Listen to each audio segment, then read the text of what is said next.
Okay, Hayom Yom, first day Rosh Chodesh Elul, 30 Menachem Av. Here we go.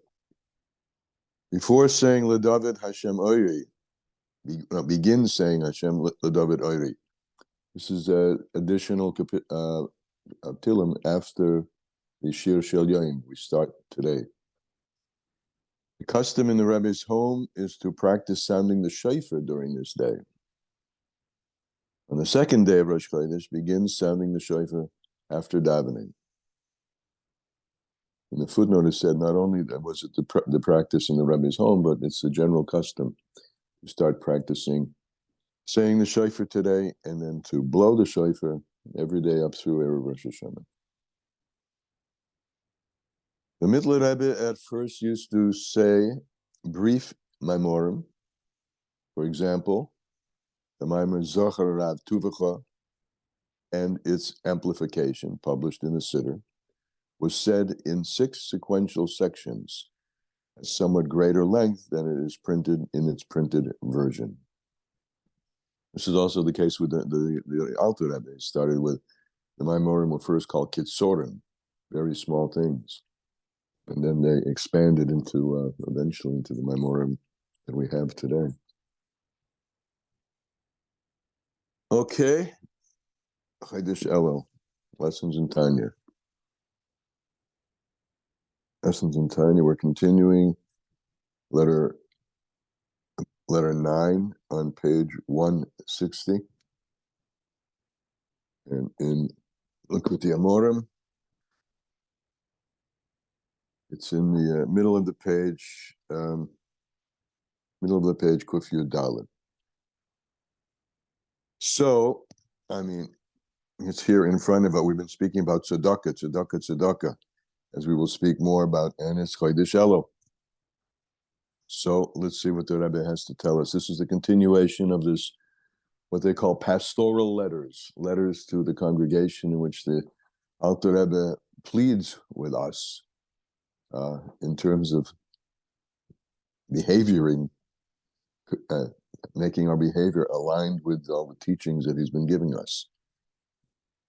So, Al-Kain, the Rebbe writes, therefore, given everything that I've said about tzedakah, from the esoteric to where it comes from, the tzedakah of Hashem, or the chesed of Hashem, which is Hashem's infinite giving, where it comes from, and what he said about our acts of tzedakah, that the acts of tzedakah break through higher than the normal order of things and reach lifnei Hashem, into the panimis of Hashem. So therefore, Al-Kain Ohivei Achi, my beloved ones, my brothers, Simuno Levavachem, place this please, he says, Simuno, place this please upon your heart. Le'ela hadavorim hanemorim b'katzora ma'oid, to those things which I have said in a very short way. B'miras Hashem, and he writes in parentheses, and God willing, Panim adaber bom berucha, I will speak the more of them at length, face to face. He means in Yechidus and at Farbrengens. So this is a topic that the Alter Rebbe Kachsichyan is cooking in this, and he's saying, please, you cook in it. What is this Inyan that he's cooking in, and he wants us to cook in? How it is that the root avoida, the main service of God in these times, the ikvaseh Mashiach, which are called the heels of Mashiach, meaning in those days we can hear Mashiach walking. In our days, we even open our eyes and we can see the presence, but because it's much closer, of course. But these days, ikvaseh Mashiach actually starts in the time of the Gemara. It's not ikvaseh Mashiach. But these are the times when Mashiach is approaching. So the main avoida, he says, in this time when Mashiach is approaching, he avoidas tzedakah, is the service of tzedakah. Kamashikosav Razal, as our sages have said, Ein Yisrael negolen ele b'tzedakah. The Jewish people, Yisrael, are only redeemed through tzedakah. The redemption is a function of tzedakah.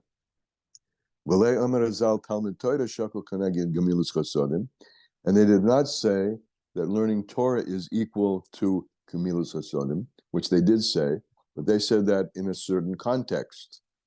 Elabiyamehem, in those days, in the time of the Tanoim and the Amoraim, they said learning Torah is equal to acts of kindness. Because in those days, the main thing in those days, which was the time of the formulation and the exposition and the illumination and the clarification of the written Torah in the oral Torah, that was the service to formulate the oral Torah. So the ikar avoided by them was learning and formulating and putting together and revealing what was said at Sinai in ways that were eminently practical to each and every Jew. To the halacha was being mafarish, was being explained and laid down in those days. And that's why in those days you had great chachamim, the Tanoim, the Amoraim. Masha'ain came, which is not the case, and different is now.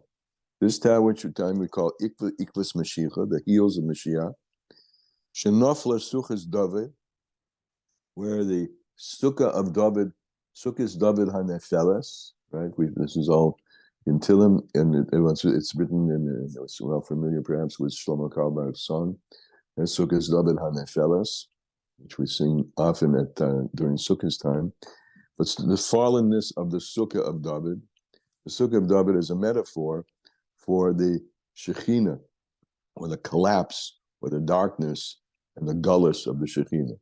The Sukkah's David has fallen down, which, interestingly enough, I think we say that we just learned the Hayom Yom that we're going to start speaking the Tillim LeDavid Oiri. David says, Hashem is a light to me. This is the raising up of the Sukkos David HaNefeles, which begins, the process begins now in Elul. Nevertheless, in this time that which we call Ikvus Mashiach, when the Sukkah of David has fallen, Ad Bechinas Raglayim Agvayim, it has fallen down to our feet and to our heels. Shehi Bechinas Asiya, it has fallen down into this world. So he makes a metaphor here, that the sukkah having fallen down, imagine standing in the sukkah, and the sukkah falls down to the ground. So this is the Shekhinah, which has fallen down into the world of Asiya, into the world of darkness, into the world of maximum Tzimtzum. So ein derech l'davke bo be'emes. So there's no way to cling to her, to the Shekhinah. I think. I mean, I'm reading that and it's to cling to her, or the sukkahs. Maybe it's the sukkahs is feminine, but it's a feminine word. There's no way to cling in it, be'emes, in truth, and to transform this darkness into light, the delay in the light of the Shekhinah, in the light of the sukkah, and raise the sukkah up. It doesn't say dafka, excuse me. So it's fallen down into the lowest of all the worlds, Asiya Gashmi, into this physical world, into the heels and the feet. And the only way up is to pick it up off the ground in this world. And how do you pick it up? Shehi Maisa HaTzedakah. It's the deed of tzedakah. Yidu, as is known, the maskilim, to those who understand anything, shebechinas asiya be'elakus, that when we speak about God doing asiya, the lowest of God's expressions, just like asiya is the lowest world, or the most external of God's doings is the world of the asiya, what he does. As we know, the category of doing in godliness, is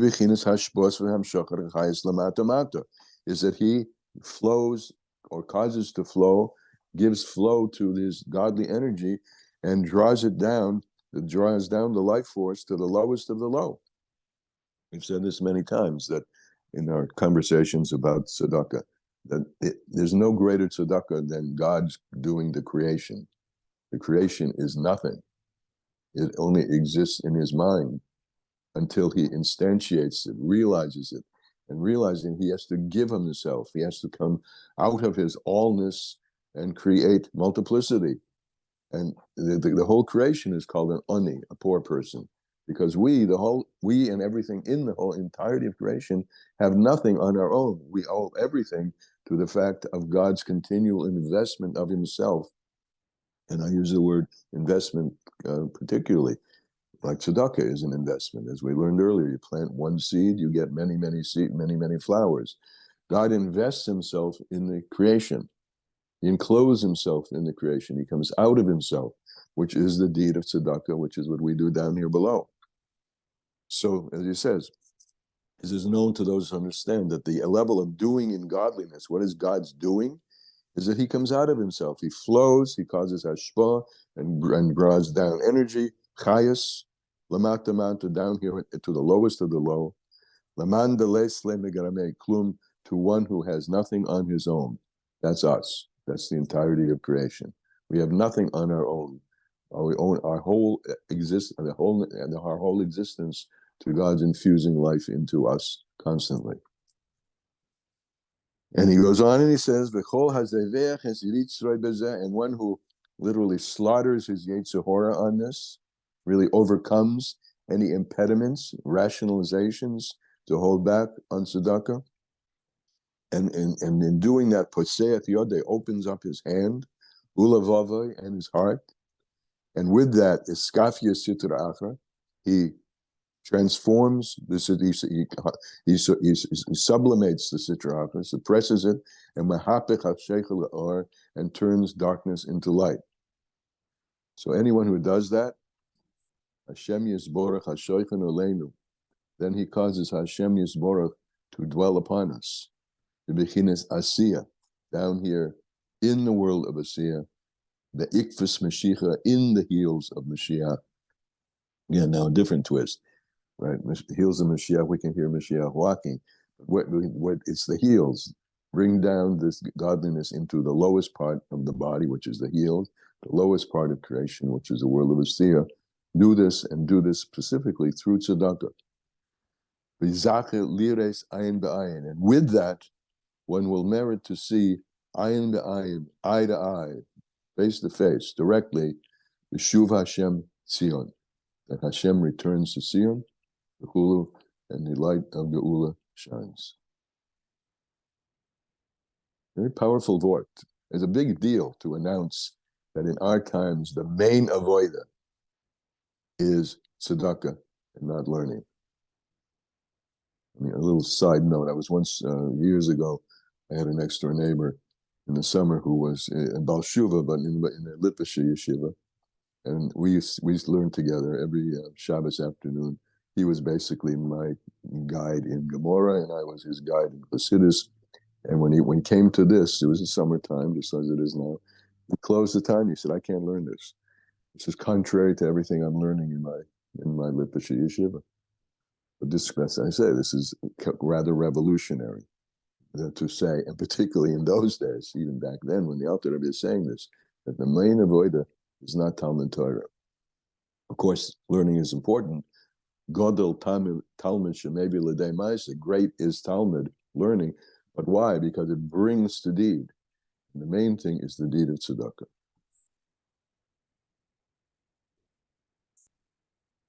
That is today's first day Rosh Chodesh. Yeah. Any comments?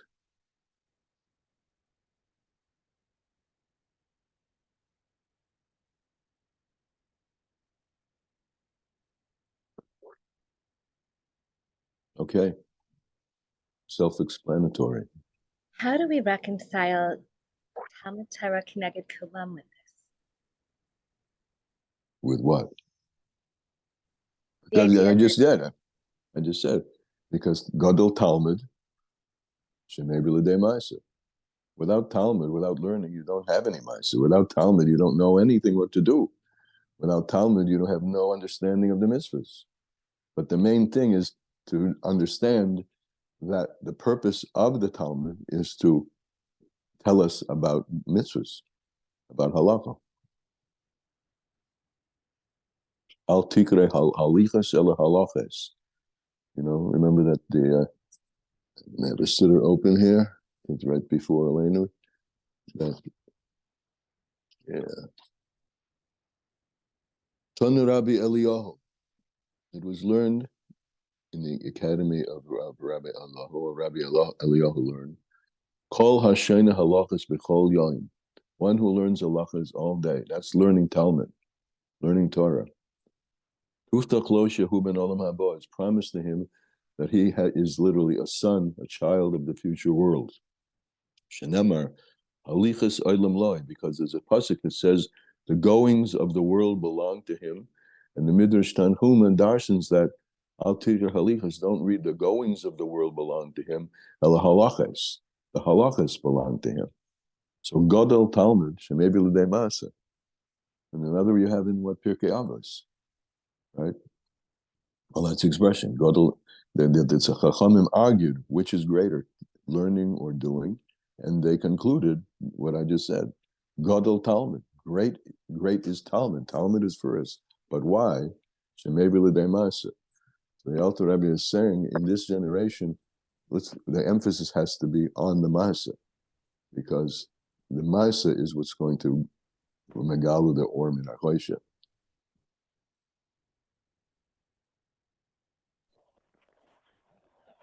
Is the Alter Rebbe using a broader definition of tzedakah, meaning beyond money or including money, but also acts of kindness and helping people, or is it strictly a definition of money? No, I've said many times, I think, in this class on tzedakah that in my understanding of it, it's totally broader than giving money. It's putting, look, why do I say that with somewhat degree of confidence? Because he uses the model of Hashem giving tzedakah by putting himself aside. He puts himself aside. He contracts himself, makes himself smaller, so to speak, in order to bring forth and feed and invest the life force into something which could not take the life force as it is on its own. So he puts himself aside. So from there, I gather that any act of putting yourself aside for the sake of another, that's what tzedakah is. That's what it models. Certainly giving money. That's the tzedakah we usually speak about. But yeah, I always in my mind, I think correctly. I can always be corrected, but I don't see any reason why not to say this, because if your model is built on Hashem giving himself away, so to speak, and any giving yourself away is tzedakah. Thank you. And we all have plenty of opportunities for that. Right, I say that with confidence because I think not a day goes by that there's not an opportunity for me to come out of my self-centeredness and mevatel oneself for the sake of another. And I think that's the big b'chein. To take darkness and bring light and cause the revelation of darkness from light. That's why we were created. We weren't created to learn. We were created to learn in order to bring about the ultimate Geula. Okay. Amen. Thank you. We're good? Okay. And we'll see you tomorrow, Emir Hashem. Have a great day, everybody.